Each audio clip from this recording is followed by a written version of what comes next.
Du coup, lorsque tu veux créer ta propre entreprise, il faut privilégier un domaine dans lequel tu es déjà expert. Tu as déjà des années d'exercice dans ce domaine et tu capitalises sur cela pour aller beaucoup plus vite.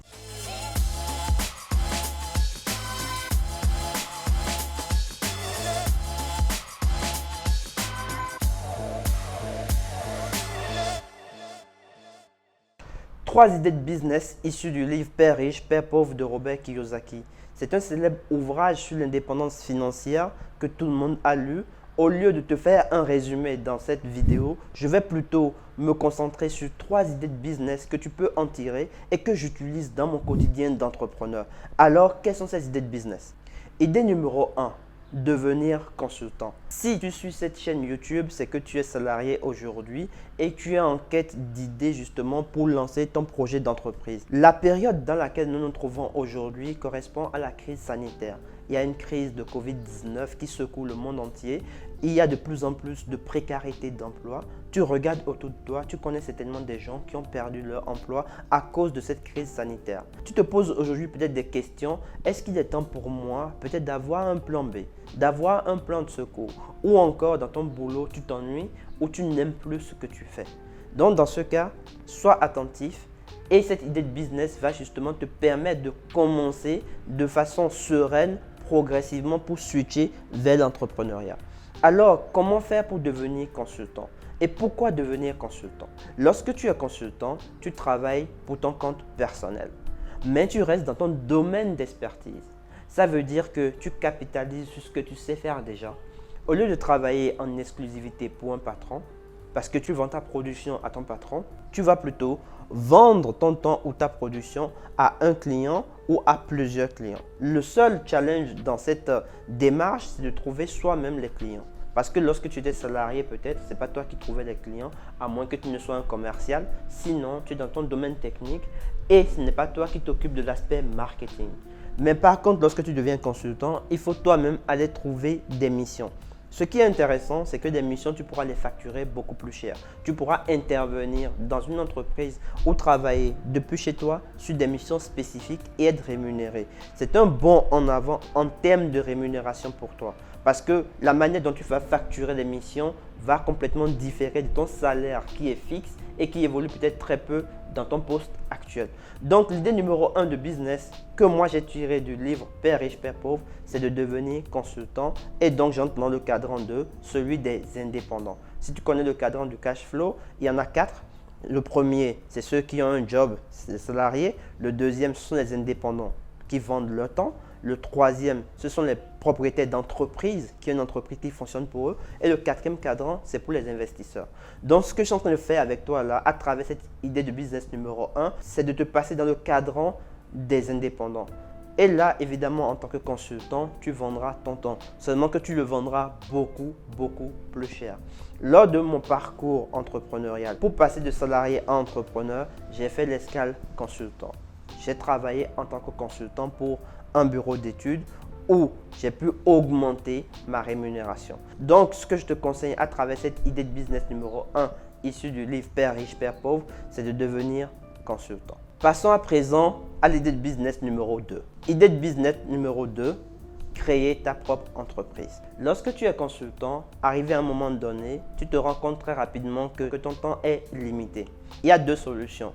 Ou tu augmentes ton coût horaire, c'est-à-dire ton taux horaire, tu l'augmentes. Si tu factures 100 € de l'heure par exemple, tu vas peut-être passer à 200, à 300. Et arrivé à un moment donné, tu vas te rendre compte qu'il y a également un plafond à l'augmentation de ton tarif horaire. Donc du coup, ton temps étant limité, il faut recourir au temps d'autres personnes. Et là, on passe en entreprise. Tu vas recruter des personnes et là, tu pourras les déployer, peut-être ces gens là aussi en mission ou créer ta propre entreprise dans ton domaine d'expertise. Je vois trop d'entrepreneurs commettre cette erreur fatale qui est de se dire lorsque je veux entreprendre, je reprends de zéro dans un domaine qui est complètement inconnu, nouveau pour moi. C'est une erreur fatale. Pourquoi? Parce que tu ne réussiras pas dans l'entrepreneuriat sans devenir compétent. C'est un mythe que de vouloir réussir dans l'entrepreneuriat en étant incompétent. C'est un milieu où on démasque très rapidement ceux qui sont incompétents. Tu vas peut-être berner 1, 2, 3, une dizaine, une centaine de personnes, mais très rapidement, on saura que tu es incompétent. On a eu beaucoup de bad buzz pour des infopreneurs sur Internet qui ne s'y connaissaient pas du tout, mais qui jouaient aux experts. Et lorsqu'on les a démasqués, c'était la honte totale. Ces gens-là ont juste fermé leur chaîne YouTube ou ont arrêté de créer du contenu. Et c'est dommage. Vous n'allez pas réussir dans l'entrepreneuriat sans devenir compétent. Du coup, lorsque tu veux créer ta propre entreprise, il faut privilégier un domaine dans lequel tu es déjà expert. Tu as déjà des années d'exercice dans ce domaine et tu capitalises sur cela pour aller beaucoup plus vite. Imagine deux personnes qui sont issues peut-être de la même entreprise, qui ont décidé de quitter leur entreprise et de se lancer dans le business. Le premier, qu'est-ce qu'il fait? Il dit, écoute, moi je sais faire déjà ça. Je vais bien me positionner pour capter des clients dans ce même marché. Et il y a un autre qui dit, écoute, moi, j'en ai marre de tout ça. Je veux commencer de zéro, ailleurs, quelque chose de nouveau, qui me plaît, je le fais. Ok, parfait. Selon toi, entre ces deux, qui réussira plus rapidement? C'est celui qui est déjà bon dans ce qu'il fait. Parce que quand tu es bon dans ce que tu fais, tu sauras trouver des clients. L'expertise va parler pour toi. Évidemment, il y aura du marketing derrière, mais tu pars avec un très, très grand avantage. Si tu es débutant aujourd'hui et que tu as déjà un domaine d'expertise, je te recommande de capitaliser là-dessus pour aller beaucoup plus rapidement. Plus tard, tu pourras démarrer une entreprise dans un domaine complètement nouveau. Ça, tu pourras le faire parce que tu auras acquis de l'expérience dans l'entrepreneuriat. Tu auras compris comment ça fonctionne. Et tu pourras en ce moment démarrer dans un domaine complètement nouveau et te lancer avec plus d'assurance. Donc, passons à présent à l'idée numéro 3 de business issue du livre Père riche, Père pauvre. C'est investir dans l'immobilier. Investir dans l'immobilier à travers une SCI, Société Civile Immobilière. Là, nous passons dans le cadran des investisseurs. Comme je t'ai dit au départ, tu es dans le cadran des salariés. On est ensuite entré dans le cadran des indépendants. Tu es devenu consultant. Ensuite, tu passes dans le cadran des chefs d'entreprise, des propriétaires d'entreprise en créant ta propre entreprise. Et enfin, tu passes dans le cadran 4, le cadran des investisseurs. L'immobilier, c'est un investissement sur la durée. C'est un investissement patrimonial.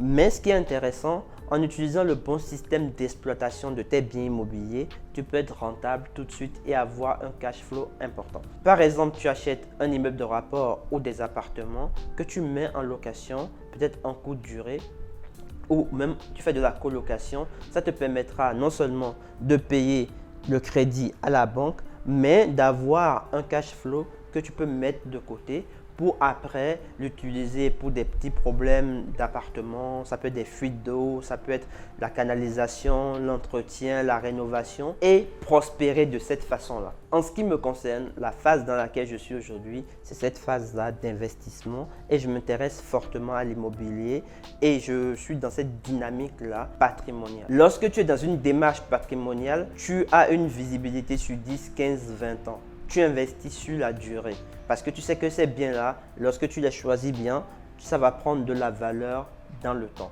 Donc, troisième idée de business issue du livre Père riche, Père pauvre de Robert Kiyosaki, c'est investir dans l'immobilier. Comme je t'apprécie bien, je vais te partager une dernière idée bonus. Une idée bonus qui consiste à quoi?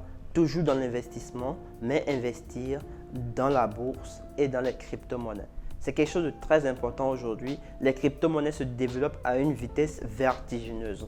On a vu comment est-ce que le Bitcoin a pris énormément de la valeur. Et il ne s'agit pas que du Bitcoin. Il y a l'Ethereum, il y a beaucoup d'autres crypto-monnaies qui prennent énormément de la valeur. Mais là, il faudra être prudent et savoir que tu peux perdre de l'argent aussi. Tu peux perdre de l'argent parce que tout ça, c'est un peu, je dirais, volatile. Ça fluctue beaucoup. Donc, si tu investis dans une crypto-monnaie, sache qu'il est possible que tu perdes la totalité de ton investissement. C'est possible. Donc, du coup, si tu veux te lancer dans les crypto-monnaies, mets de l'argent que tu es quelque part prêt à perdre. Ne mets pas toutes tes économies et lorsque ça se passe mal, tu te retrouves ruiné. Mais c'est un levier intéressant. Il y a des gens qui ont fait plus de 100 000, 150 000 euros sur l'année 2020, rien qu'avec les crypto-monnaies. C'est possible de faire même des scores beaucoup plus importants. Ça dépend dans quelle crypto-monnaie tu as investi, à quel moment est-ce que tu as revendu, quelle plus-value tu as fait et quelle est ta stratégie. Donc, c'est aussi une idée de business de dire, OK, moi je m'intéresse aux crypto-monnaies et je vais y investir pour pouvoir justement générer du cash et utiliser ce cash pour faire autre chose. Donc voilà tout pour cette vidéo. Partage-moi dans l'espace commentaire une autre idée de business que tu as tirée de l'ouvrage Père riche, Père pauvre. Je suis intéressé de savoir et je veux pouvoir interagir avec toi dans l'espace commentaire. Je te retrouve sur la prochaine vidéo. Je te dis à très vite. Ciao.